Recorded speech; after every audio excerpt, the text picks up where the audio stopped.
Kenapa Islam dan Nusantara seolah ditelan dunia? Dan bagaimana masa depan manusia? Sampai-sampai umat Islam dan bangsa Nusantara kehilangan kepercayaan dirinya.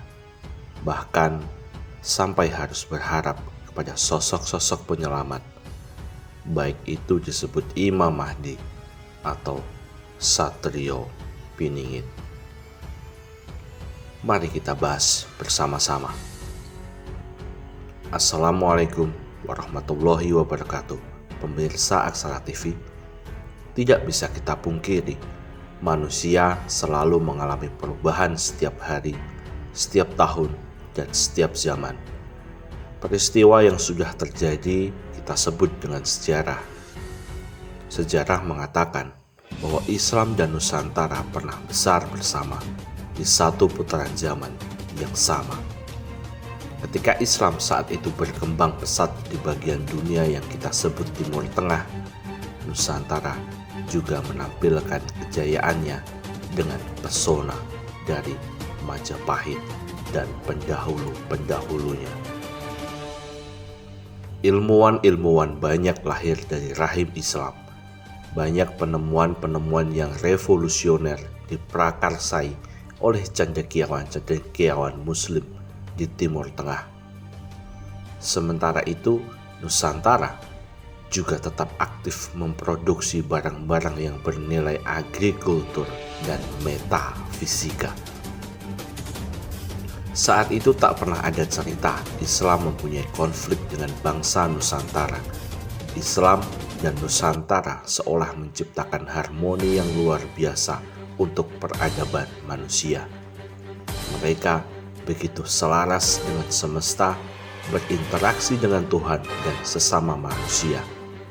Doktrin-doktrin agama tak pernah menghambat kehidupan duniawi mereka.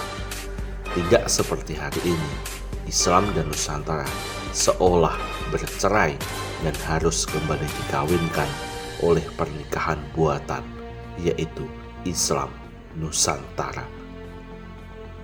Sebaliknya, bangsa Eropa saat itu mengalami masa kegelapan. Mereka mengalami penderitaan dan kemiskinan. Mereka mempunyai masalah besar soal agama dan perihal keduniawian. Singkat cerita, mereka kemudian menemukan metode untuk bangkit dan perlahan-lahan menguasai dunia selama berabad-abad. Kebangkitan mereka juga mengubur masa kejayaan Islam di Timur Tengah dan Nusantara yang diwakili oleh Majapahit. Bangsa Barat bangkit dengan meninggalkan kitab-kitab suci. Mereka menganggap bahwa Tuhan telah mati. Mereka mempercayai bahwa manusia memiliki kebebasan untuk berkehendak. Mereka yakin bahwa Tuhan adalah ciptaan dari manusia. Tuhan adalah imajinasi manusia. Liberalisme dan sosialisme adalah agama baru mereka. Mereka kemudian menciptakan dunia dengan berbagai macam teknologi sebagai bentuk bahwa mereka adalah manusia yang memiliki kemampuan untuk berpikir dan berakal.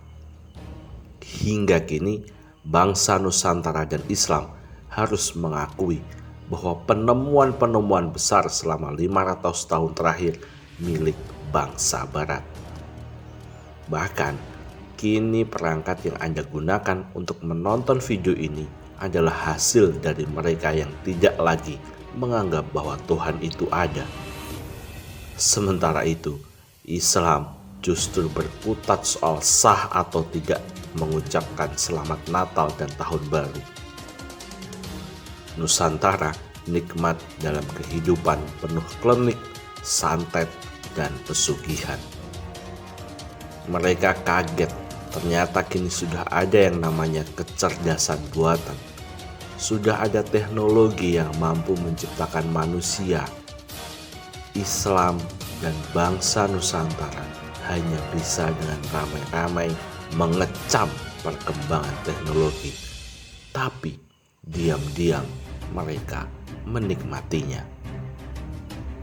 Sampai-sampai Islam dan Nusantara sepakat bahwa akan ada sosok penyelamat yang akan melawan kebiadaban bangsa Barat.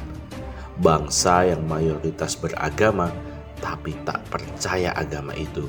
Dulu pernah ada seseorang yang mengaku Imam Mahdi dan kemudian mendirikan negara Sudan. Dan yang pasti mereka beragama Islam. Kemudian dulu pernah ada yang menasbihkan dirinya sebagai Satrio Piningit yang memimpin perang Jawa melawan Belanda. Apa yang terjadi? Sudan dan Indonesia tetap menjadi pesakitan di tengah peradaban manusia hari ini. Bahkan sebagian orang Indonesia berharap Soekarno masih hidup dan menyelamatkan Indonesia. Dunia tetap bergulir di tangan mereka bangsa Barat yang cerdas dan mampu membuat kecerdasan buatan. Sementara itu Islam dan Nusantara yang diwakili oleh Indonesia masih sangat yakin akan hadir Imam Mahdi dan Satrio Piningit untuk merubah peradaban manusia hari ini. Islam dengan militansinya, sementara Indonesia dengan kebijaksanaannya menawarkan masa depan yang utopis. Tapi dunia Barat tetap yakin bahwa Tuhan telah mati.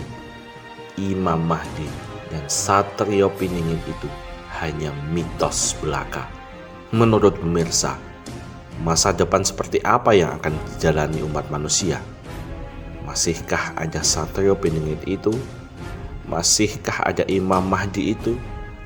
Atau yang ada adalah algoritma komputer?